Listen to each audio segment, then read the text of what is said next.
But life before Wi-Fi UK was glitchy, frustrating. Trash. Before you could choose, but it was slow, glitchy. All the TVs were glitchy. We never got through a film or the news or anything without it glitching. Throughout the house, actually, and we have 4 floors. So at the top, middle, ground floor, garden, you couldn't do anything. Only really in this room. So that is impressive. Wi-Fi UK onboarding process. Getting hold of Wi-Fi UK was really easy, and I spoke to a lovely guy called Michael and told him what we needed, which was powerful, fast Wi-Fi throughout the house with enough power in it to sustain constant use of all of our devices, all 5 of us using it at the same time throughout the house, 4 floors.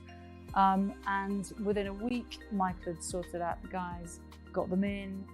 That was a smooth process, really easy, and very friendly crew, fun, and they also explained everything from the beginning to the end. Also, really important, there were no hidden costs where at the end they go, oh, by the way, there's a little, 80 plus invoice coming or whatever. So well priced,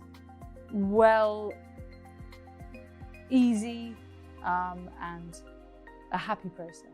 Wi-Fi UK has saved us from a miserable lockdown for a start, because of course lockdown is a concentrated version of how we live at weekends, where we might all be watching a film on different floors throughout the house, where everybody's on a device and everybody's busy needing the internet or the TV. So it's changed. Yeah, it's changed everything.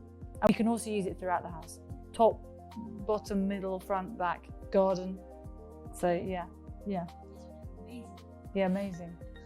It is amazing. Inky thinks it's amazing. When we first came to this house, the only place that we could get some kind of signal and some kind of Wi-Fi action was in this room, because I think most modern houses now are interfaced with metal.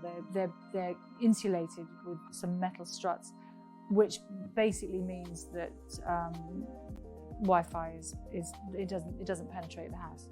But of course, this you can use with Wi-Fi UK. You can use any device anywhere in the house.